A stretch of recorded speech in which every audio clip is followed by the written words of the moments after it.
porque a Igreja Católica, ela tinha uma receita na Idade Média.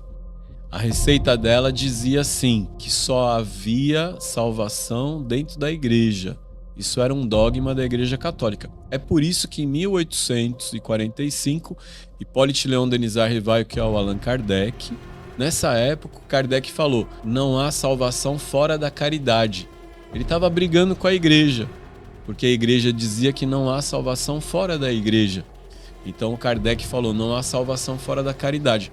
É muito interessante a afirmação do Kardec, mas ela continua no mesmo lugar, que é o lugar de querer salvação, né?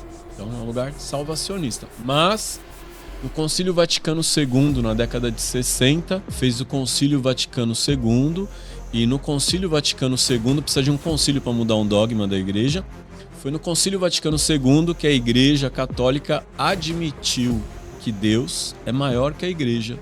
Então ele também está no judaísmo, ele também está no Islã, e foi a partir daí que a Igreja Católica criou o ecumenismo, que é abrir as portas da Igreja Católica para receber irmãos de outras fés, de outras religiões. Até aquele momento isso não acontecia. Então, até aquele momento, a postura da Igreja era uma postura de inquisição. E era uma postura de dizer que se não há Deus fora da igreja, o Deus dos outros são o diabo. Então essa receita de demonizar a religião alheia é uma religião muito antiga que vem desde o Velho Testamento, né? Quando diz que Moloque é um demônio, que Baal é um demônio, mas Baal é o deus da Baal-Bilônia. Moloque é um deus de outra cultura. Então os demônios são os deuses dos outros. Porque no passado, quando as nações entravam em guerra, as pessoas acreditavam que os deuses também estavam em guerra. Então, uma nação que rezava para um deus, quando entrava em guerra com a nação do outro que rezava para outro deus, eles acreditavam que os deuses também estavam em guerra. Logo, o meu Deus é Deus, mas o Deus do outro é o meu demônio, porque é o Deus que está em guerra comigo. Então, isso foi uma receita que a igreja seguiu na Idade Média, na época das Cruzadas, na época da Inquisição. E a gente vê hoje algumas igrejas no Brasil, de algumas confissões, especialmente algumas pentecostais e neopentecostais cristãs, repetir a receita de dizer que os deuses dos outros são demônios, né?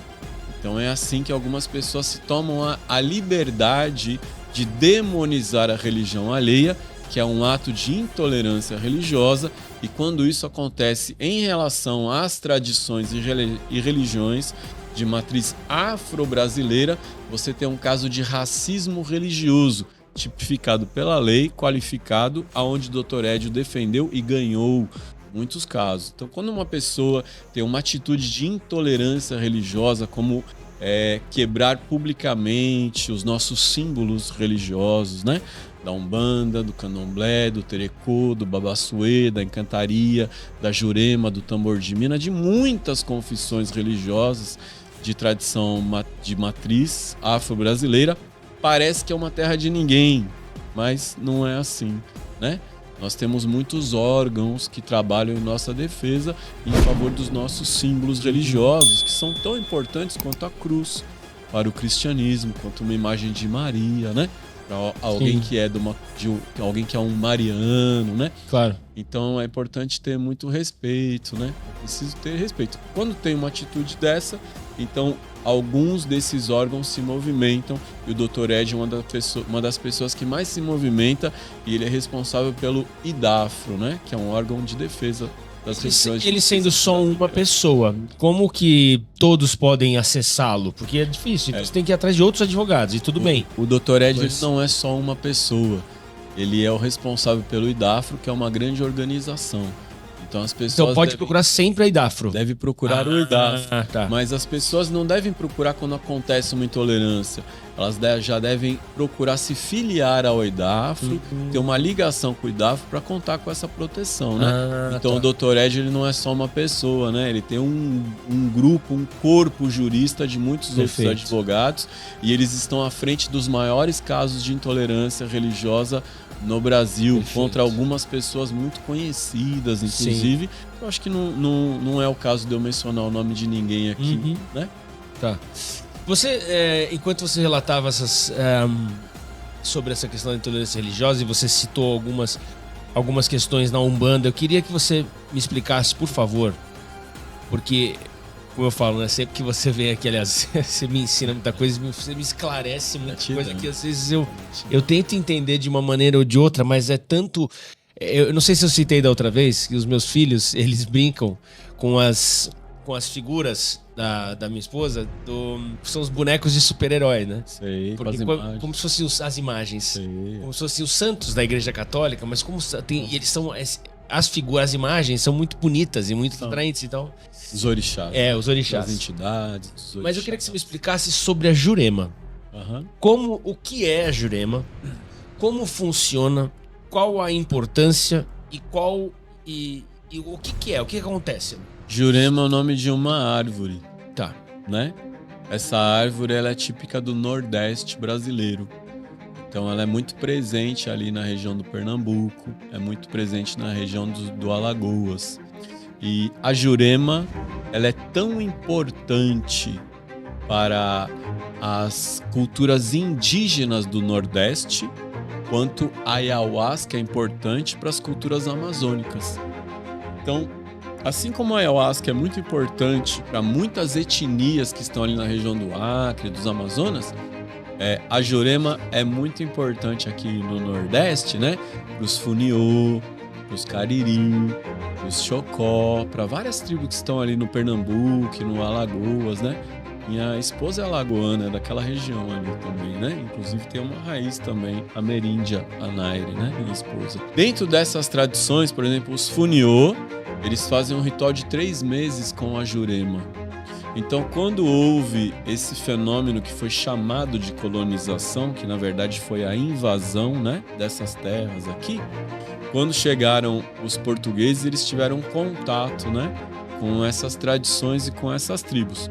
Então, na tradição dos Cariri, dos Chocó e na tradição dos Funiô, eles fazem um ritual de uma bebida sagrada que é feita a partir da casca e da raiz da Jurema. Tem a Jurema branca, a Jurema vermelha e a Jurema preta. A partir dessa casca é feita uma beberagem, né? Uma bebida sagrada, que é um enteógeno que propicia uma experiência religiosa. E dentro dessa experiência, em ritual, por exemplo, os Cariri, Chocó e os Funiô fazem um ritual chamado toré. O toré, quando eles bebem, quando eles consagram a Jurema, e eles cantam e dançam tocando a maraca, que é o chocalho, né? Então, quando houve o encontro do homem branco que veio aqui para o Brasil com essas tradições, aí nasceu o ritual da Jurema, que é o encontro da tradição indígena com a tradição europeia, com a feitiçaria europeia, com a bruxaria europeia. Aí nasce aquilo que também é chamado de catimbó.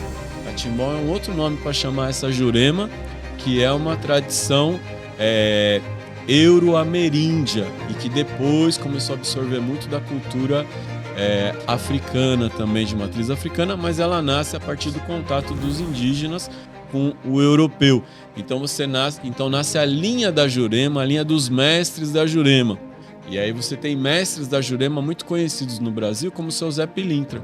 O seu Zé Pilintra ele é um mestre da Jurema lá do Pernambuco, que vai aparecer no Rio de Janeiro como malandro na Umbanda, mas a origem dele é mestre da Jurema. Assim como algumas entidades que são míticas, como a Maria Padilha, né?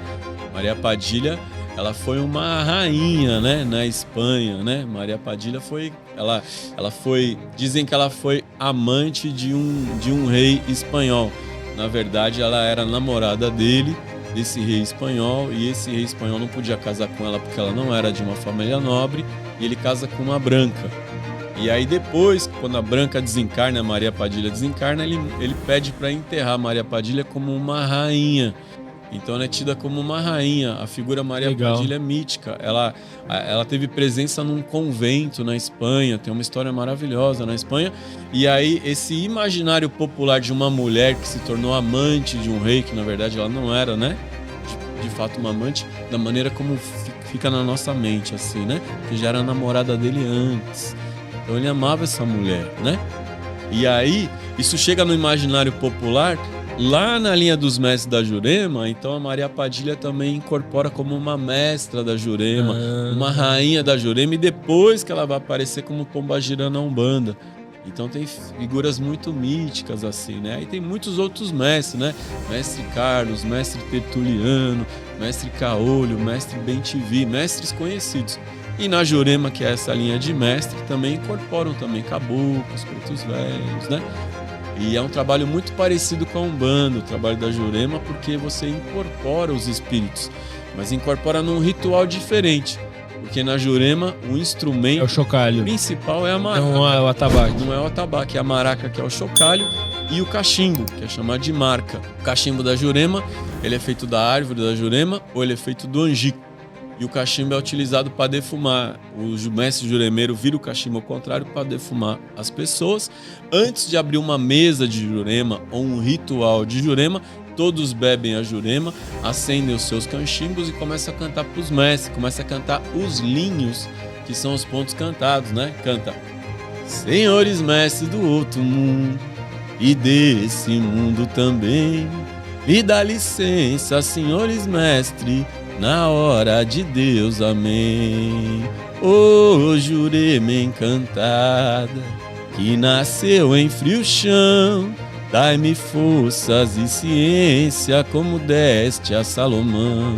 Salomão bem que dizia a seus filhos juremeiro, pra pisar nessa Jurema mestre, peça licença primeiro. E aí tocando, se eu soubesse trazer a minha maraca, tocando a maraca e cantando esses linhos que são os pontos. Então na Jurema, o mestre juremeiro ele vai cantando e vai puxando o ponto, e aí em algum momento as pessoas incorporam, é chamado de acostar, ficar acostada, que é incorporada, incorpora os mestres da Jurema, e esses mestres eles dão também um passe, uma consulta para as pessoas, algo parecido com a Umbanda, mas num ambiente que é muito mais à vontade, assim, muito mais solto, um ambiente mais festivo, né? E os mestres vão fumando cachimbo, bebendo a Jurema e conversando com as pessoas, né? E limpando, descarregando, cortando demanda, e é um ambiente muito alegre, assim, muito fraterno, né?